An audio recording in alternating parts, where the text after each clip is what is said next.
J'avais l'impression de tourner en rond. Il fallait de la nouveauté dans l'entreprise, il fallait des nouvelles choses. Moi, j'avais fait le tour et moi, je voulais voir autre chose. Il y a une volonté, et on fait très attention chaque année quand on fait la démarche éco, d'aller chercher des pépites. Belle équipe sur l'aéroport. Il y a 5 ou 6 ans, je ne me posais pas la question de savoir si j'allais pouvoir un jour accéder à la fonction chef d'entreprise. Pour moi, c'était quelque part inatteignable, en tout cas pas dans les réflexions à court ou moyen terme. Je ne m'interdis pas d'aller voir du petit sur des départements stratégiques tels qu'on vous les avait évoqués, ou du moyen. Là, ça tourne en fonds de commerce. Et quand je perds un petit, la boîte, elle ne s'écroule pas. Moi, demain, je perds Robert Duval, j'ai 20 personnes sur les bras, quoi. Hein? Dans mon rôle de support, j'avais tendance à vraiment aller sur le terrain et prendre en main de façon très opérationnelle les sujets.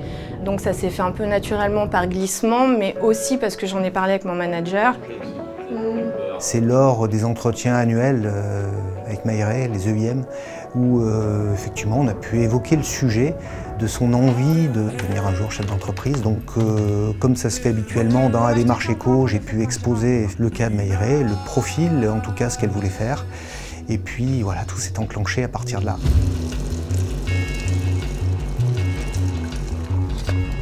Pas besoin de tétine.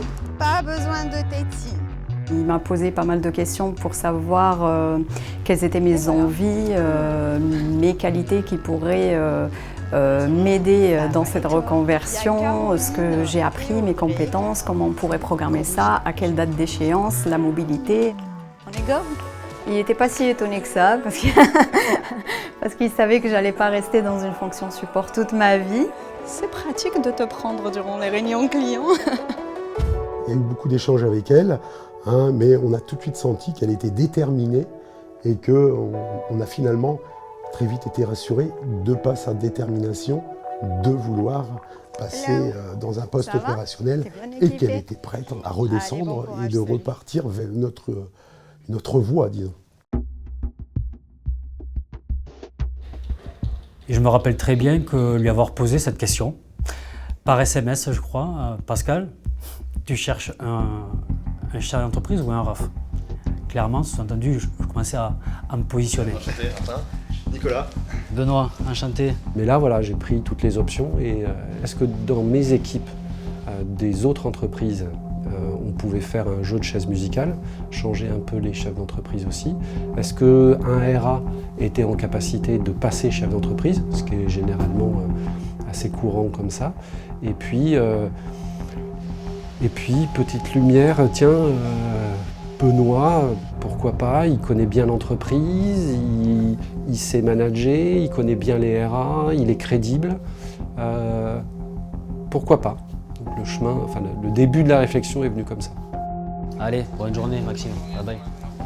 Il y avait probablement des étapes à passer avant, c'est-à-dire aller vers un poste de responsable d'affaires, manager une équipe, accompagner des clients au quotidien, être à l'écoute de ces clients et construire des offres pour répondre à ces enjeux.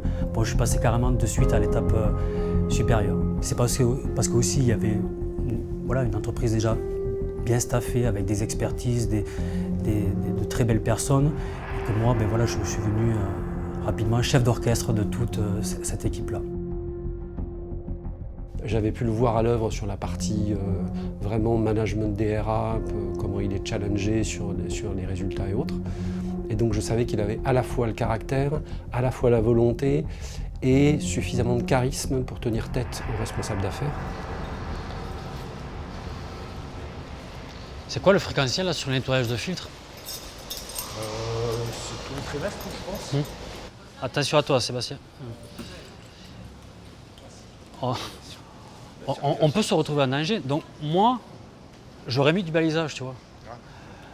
Un ici. Je préviens qu'on travaille quelque part dans la zone. Alors bon, là, on était plutôt là. Mais tu sais pas, après dans la circulation, tu fais pas, le mec, il se dévie, Bon, mais voilà. Faisons-le dans la mesure du possible, en parking ou ailleurs, montrons-nous visibles, quoi. Quelle qualité? Je pense qu'il y aura des qualités assez relationnelles, c'est impératif, aller vers les gens. L'opérationnel, faut aimer être au contact des gens. Je suis suivi. Souriez. Beaucoup d'énergie pour passer le pas. Beaucoup d'ouverture d'esprit aussi parce que, alors je ne vais pas dire que toutes les entreprises se ressemblent et du coup toutes les qualités des chefs d'entreprise sont les mêmes. Mais vous avez besoin d'analyser énormément d'informations. Le point fort de Benoît, c'est clair que c'est sa volonté, son implication. Il n'aime pas perdre, il veut toujours aller plus loin.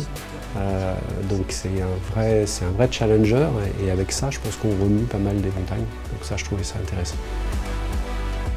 Mais la rigueur, c'est moi. Non, la rigueur, c'est dans l'ADN, ça se comporte. La rigueur, et j'y associerai aussi la culture du résultat. Julien, il aborde les sujets avec un objectif de résultat. C'est pas juste un objectif de moyens, c'est pas juste du travail pour du travail, c'est qu'à chaque fois dans sa tête, il y a un objectif de résultat qu'il va chercher.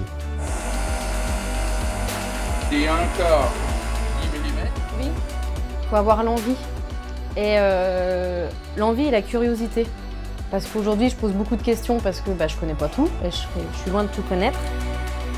À partir du moment où on a une personnalité curieuse, on peut appréhender beaucoup de choses et potentiellement évoluer sur d'autres fonctions et appréhender de nouvelles compétences.